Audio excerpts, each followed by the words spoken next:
भारत माता की भारत माता की वंदे वंदे छत्रपती शिवाजी महाराज की धर्मवीर छत्रपती संभाजी महाराज की जय भवानी जय भवानी जय जय जय जय जय भवानी जय जय जय जय जय शिवाजी श्रद्धेय अटल बिहारी वाजपेयी जी यांच्या जन्मशताब्दीच्या निमित्ताने मुंबई भाजपतर्फे आयोजित चित्र प्रदर्शनीच्या या उद्घाटन कार्यक्रमात मंचावर उपस्थित असलेले आपले राष्ट्रीय सहसंघटन मंत्री माननीय शिवप्रकाशजी, आपले अध्यक्ष आमदार अमित साटमजी,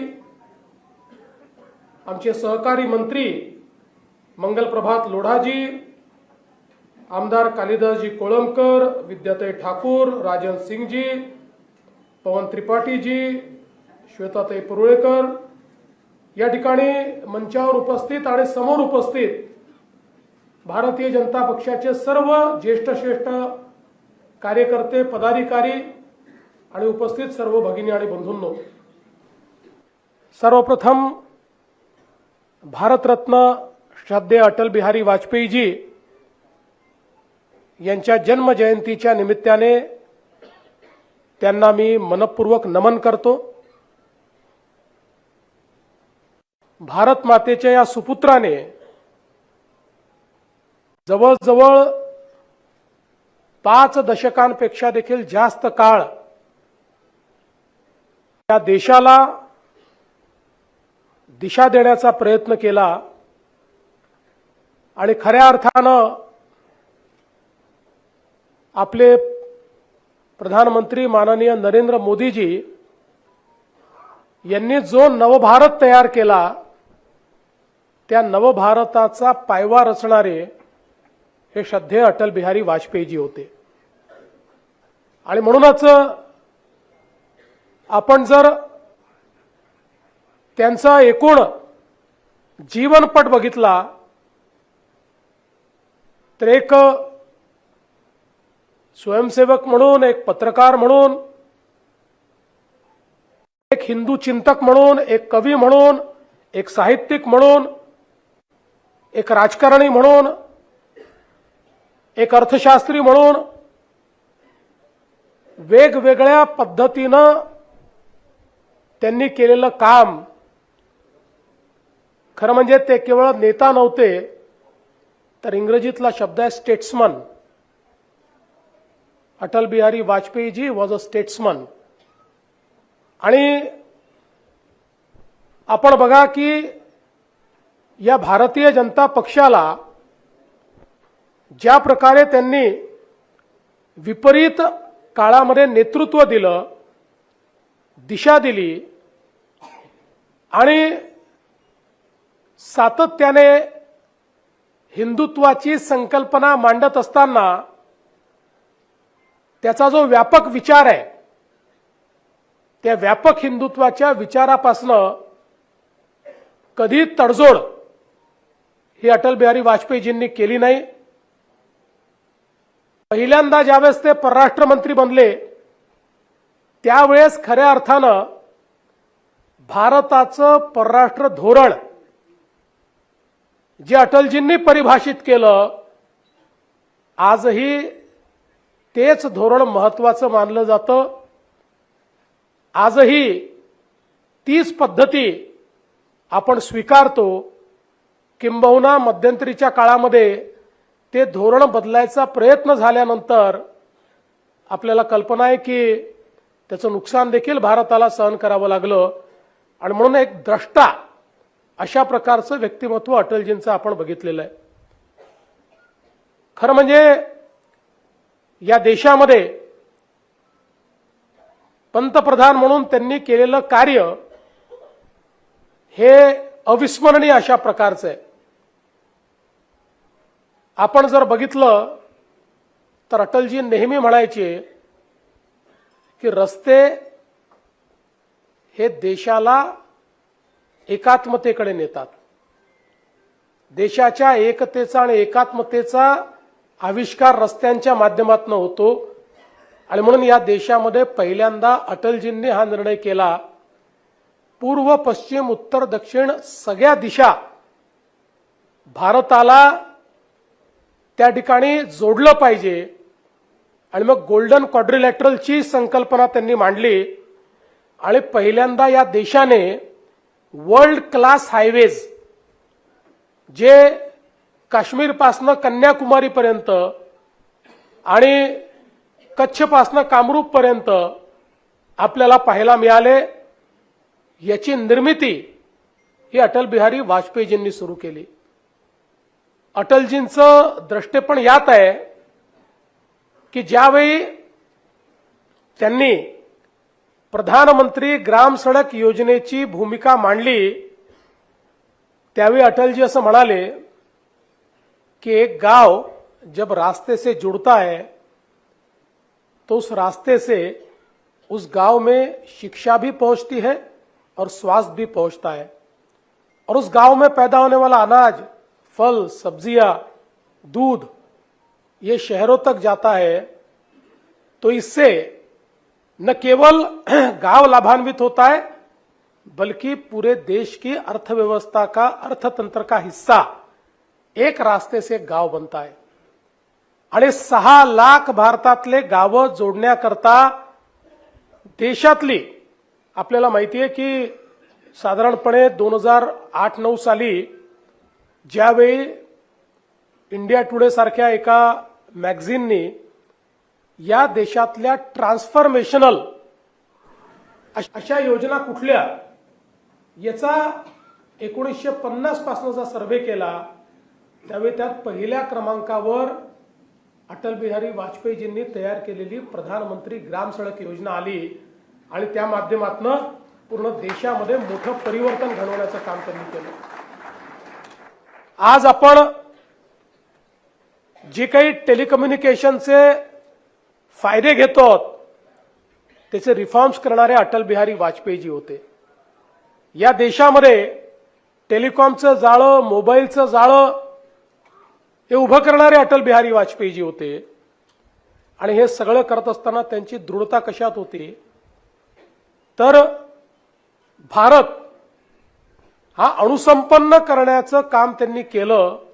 हे याकरता महत्वाचं आहे की अणुसंपन्न देश होण्याची कॅपॅसिटी भारतामध्ये खूप आधीपासून होती. आपल्या शास्त्रज्ञांनी हा जो काही अणु संपन्न होण्याचा जो काही आविष्कार आहे हा खूप आधी केला होता, पण त्याचा प्रयोग मात्र आपल्याला करता येत नव्हता. ज्या ज्या वेळी प्रयोग करण्याचा आपण प्रयत्न करायचो, अमेरिका असेल किंवा मोठी राष्ट्र, अणुसंपन्न राष्ट्र ही आपल्यावर दबाव आणायची आणि मग तो दबाव आला की आपण त्यातनं मागे हटायचो. असं अनेक वेळा झालं. पूर्ण तयारी भारताने अणुविस्फोटाची केली आणि मोठ्या राष्ट्रांनी दबाव आणल्यानंतर आपले त्या काळचे प्रधानमंत्री हे मागे सरले. त्यांनी त्या दबावाला बळी पडून भारताला अणुसंपन्न राष्ट्र केलं नाही. पण अटल बिहारी वाजपेयीजी हे नेहमी असं म्हणायचे की जगामध्ये जो बलवान आहे तोच शांती प्रस्थापित करू शकतो. त्यामुळे बलवान असणं हेच शांतीकडे जाण्याचा मार्ग आहे. अटलजींनी निर्णय केला आणि इतकी सुंदर त्या ठिकाणी अणुविस्फोटाची रचना केली की अमेरिकेसारख्या देशालाही शेवटपर्यंत समजलं नाही की अणुविस्फोट होतोय. त्यांनी इतक्या मोठ्या प्रमाणात त्या काळामध्ये सॅटेलाइटच्या मदतीने सर्व प्रकारचे सर्व्हिलन्स केले. पण ज्या दिवशी अणुविस्फोट झाला तो झाल्यानंतरच जगाला कळलं की आता जगामध्ये एक बलशाली देश, एक अणुसंपन्न देश हा भारत तयार झालेला आहे आणि त्यातून भारताची दृढता तर त्यांनी दाखवलीच. पण ज्यावेळी हे सगळं झालं त्यावेळी त्यांना सातत्याने हे फिलर्स येत होते की अणुविस्फोट केला तर जग तुम्हाला वाळीत टाकेल, अणुविस्फोट केला तर जग तुम्हाला बहिष्कृत करेल. आणि झालंही तसंच. आपण अणुविस्फोट केल्यानंतर अमेरिका, युरोप, जपान सगळ्या देशांनी सांगितलं आता भारतासोबतचे आर्थिक व्यवहार आम्ही समाप्त करतो. आता भारतासोबत कुठलाही करार नाही, भारतासोबत व्यापार नाही, भारताला मदत नाही. अशा पद्धतीनं एक प्रकारे भारताला बहिष्कृत करण्याचं काम आंतरराष्ट्रीय समुदायाने केलं. अटलजींना विचारलं की अटलजी आता भारताचं काय होणार, तेव्हा अटलजी म्हणाले 100 कोटीच्या भारताला जगाची आवश्यकता नाहीये, 100 कोटीचा भारत ही जगाची आवश्यकता आहे, जगाला परत यावं लागेल. आणि अटलजींचं म्हणणं इतकं खरं ठरलं, भारताने कुठेही याचना केली नाही. हळूहळू प्रत्येक देशाला लक्षात आलं की या जगाचा विचार भारताशिवाय होत नाही. ही 100 कोटी लोक या जगामध्ये वेगळी केली जाऊ शकत नाही. आणि मग हळूहळू युनिलॅटरली भारताने मागणी न करता एकेका देशाने भारतावरचा जो काही त्या ठिकाणी सँक्शन्स होते ते उचलले आणि शेवटी संपूर्ण जगाने पुन्हा भारताला रिकॉग्निशन दिलं. भारतासोबत व्यापार, भारतासोबत व्यवहार हा सुरू केला. ही अटलजींची दृढता होती. आणि त्यात सगळ्यात महत्वाचं काय होतं तर ज्या काळामध्ये भारताला जगाने बहिष्कृत केलं त्यावेळी अर्थशास्त्री नसलेल्या अटलजींनी अशा प्रकारची अर्थव्यवस्था तयार केली की त्या सगळ्या काळांमध्ये आपली अर्थव्यवस्था 9%, 8%, 10% वाढली. आणि सगळ्यात महत्वाचं 2005 साली ज्यावेळी युपीएच्या सरकारने पहिली आर्थिक पाहणीचा अहवाल त्यांचा दाखल केला, त्या आर्थिक पाहणीच्या अहवालात त्यांनी लिहिलं की भारताची सर्वात वेगानं अर्थव्यवस्था ही अटल बिहारी वाजपेयींच्या काळात वाढली. आणि त्या काळामध्ये 6 कोटी जॉब्स, 6 कोटी रोजगार हे अटलजींनी तयार केले. म्हणजे जगाने ज्यावेळेस बहिष्कृत केलं आणि परिष्कृत केलं त्याही वेळी ठामपणे आपल्या अर्थव्यवस्थेला उभं करणारे अटलजी होते. आणि म्हणून अटलजी अर्थशास्त्री नव्हते पण त्यांना अर्थशास्त्र समजायचं. अटलजींना देशाच्या हिताचं काय आहे हे माहिती असायचं.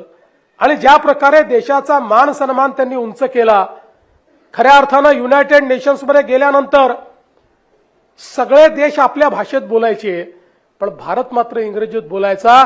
अटल बिहारी वाजपेयीजी पहिले असे प्रधानमंत्री ठरले, पहिले असे नेते ठरले, परराष्ट्र मंत्री ठरले. त्यांनी ठामपणे सांगितलं मी पण माझ्या देशाच्या भाषेत बोलणार, तुम्ही माझ्याही भाषेचं ट्रान्सलेशन करा.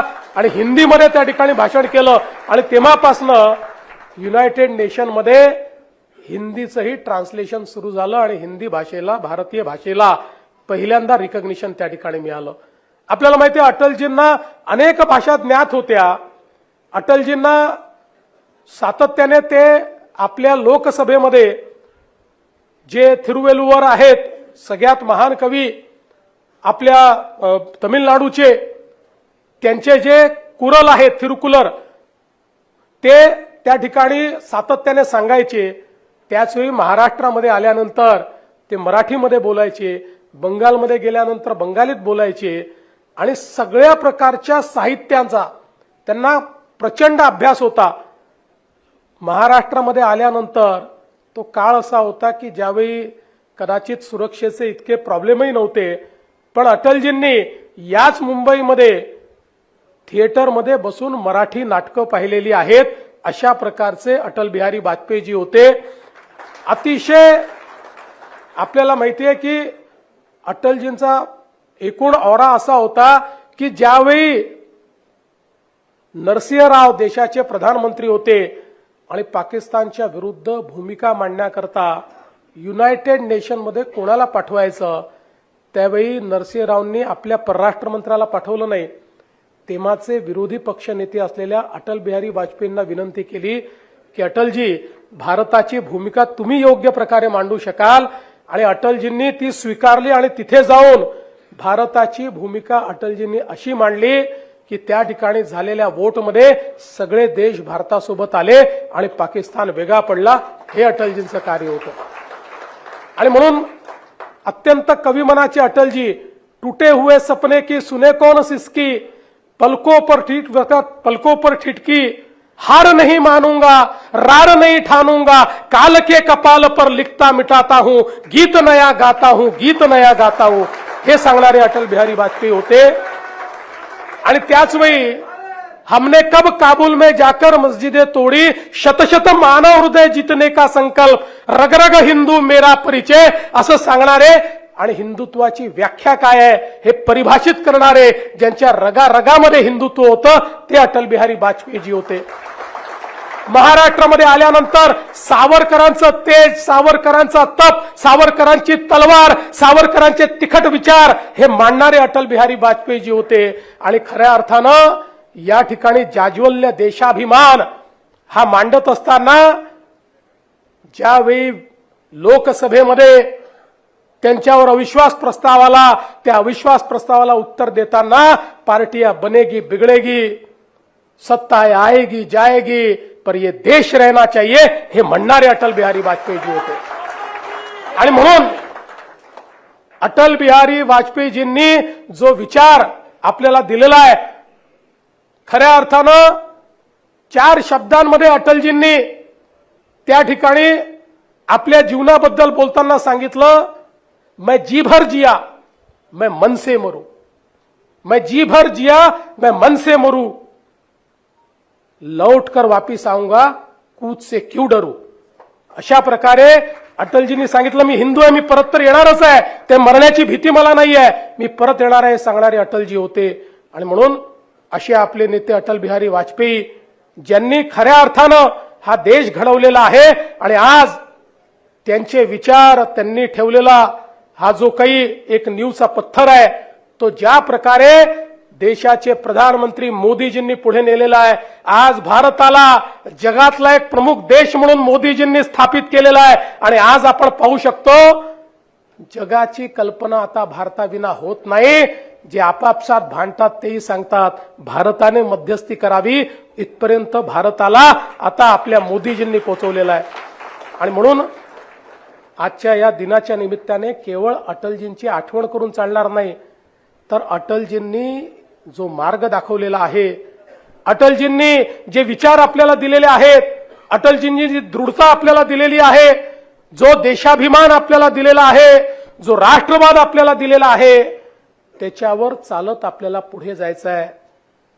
मगाशी राजेशनी सांगितलं की कशा प्रकारे याच मुंबईमध्ये अटलजींनी आपल्याला सांगितलं होतं, अंधेरा छटेगा सूरज निकलेगा कमल खिलेगा.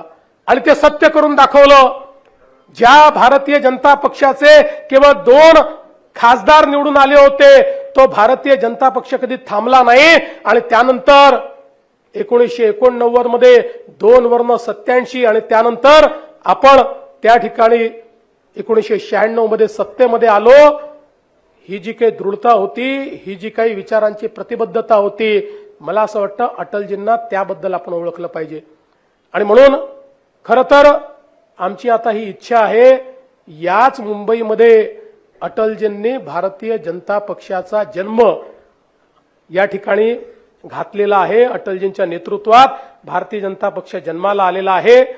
आणि जरी आम्ही अटल सेतू तयार केला असला तरी अटलजींचं एक उत्तम अशा प्रकारचं स्मारक या मुंबईमध्ये झालं पाहिजे, अशा प्रकारची आमची इच्छा आहे. आणि निश्चित पुढच्या काळामध्ये आपण ते देखील पूर्ण करू.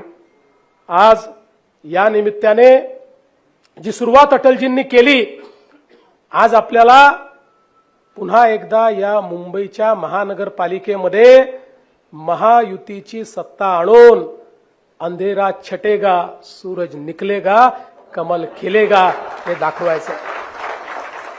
आम्ही कोणाला महापौर बनवण्याकरता या ठिकाणी ही लढाई लढत नाहीये. एखादा महापौर बनला नाही बनला याने काही फरक पडत नाही. आमची लढाई ही मुंबईकरांची लढाई आहे.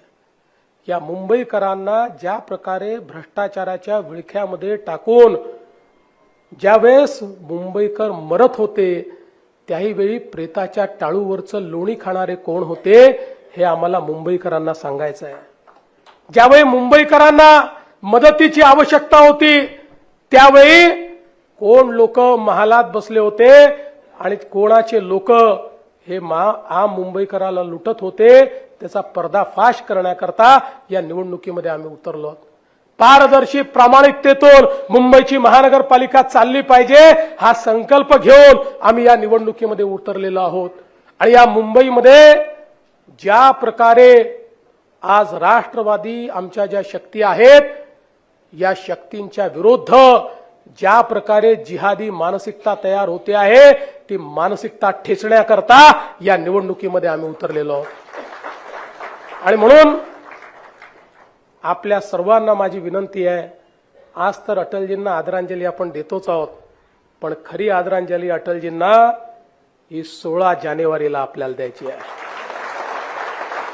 जेव्हा 16 जानेवारीला महायुतीचा भगवा हा या महानगरपालिकेवर फडकेल त्या दिवशी अटलजींना खरी श्रद्धांजली आम्ही देऊ.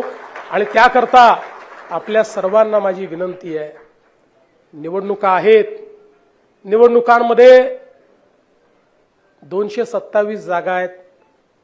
आपला मित्रपक्ष शिवसेना आहे, आपण महायुती करणार आहोत. काही जागा ते लढतील, काही जागा आपण लढू.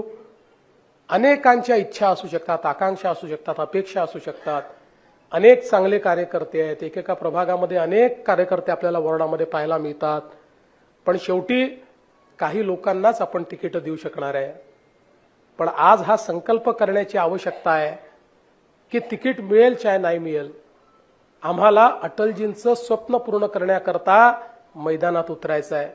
आम्ही या ठिकाणी केवळ सत्तेकरता नाही, मला काय मिळेल याकरता नाही, केवळ मी बनलो पाहिजे याकरता नाही, त्या असंख्य कार्यकर्त्यांनी ज्यांनी बलिदान केलं, ज्यांना जीवनामध्ये काहीच मिळालं नाही. आणि आजही असे असंख्य कार्यकर्ते आहेत की जे कुठल्याच अपेक्षेने काम करत नाही, जे हे जाणून आहेत की मला जीवनात काहीच मिळणार नाही, कुठलं पद मिळणार नाही, प्रतिष्ठा मिळणार नाही, तरी तो जो माझा बूथचा कार्यकर्ता आहे, जो पद प्रतिष्ठेबिना काम करतो, त्याच्याकडनं प्रेरणा घेऊन या निवडणुकीमध्ये आपल्याला उतरायचं आहे. आणि म्हणून माझी विनंती आहे, एक अशा प्रकारची लढाई आपण लढतो आहोत की जी मुंबई आणि मुंबईकरांचं भाग्य बदलणारी ठरणार आहे. आपण मुंबईचा चेहरा आणि मुंबईचं चित्र बदलवून दाखवलं आहे. मुंबईकरांचा आपल्यावर विश्वास आहे. या विश्वासाला पात्र होण्याकरता आणि हा विश्वास अधिक दृढतेनं वास्तविकतेत परिवर्तित करण्याकरता आपण मैदानात उतरलो आहोत. आणि म्हणून एकसंघपणे या ठिकाणी कुठलेही किंतु परंतु न ठेवता, कोणीही कोणाच्या बद्दल असूया न बाळगता, ज्याला त्या ठिकाणी तिकीट मिळेल, आमचं चिन्ह हे कमळ आहे, आमचा उमेदवार हाही कमळ आहे, हा भाव आपण लक्षात ठेवून या निवडणुकीमध्ये उतरावं अशा प्रकारची आपल्याला विनंती करतो. पुन्हा एकदा श्रद्धेय अटलजींना त्या ठिकाणी खूप खूप आदरांजली अर्पित करतो आणि पुन्हा एकदा त्यांच्या विचारांवर चालण्याचा दृढ संकल्प घेऊन मी माझं बोलणं संपवतो. धन्यवाद. जय हिंद, जय महाराष्ट्र.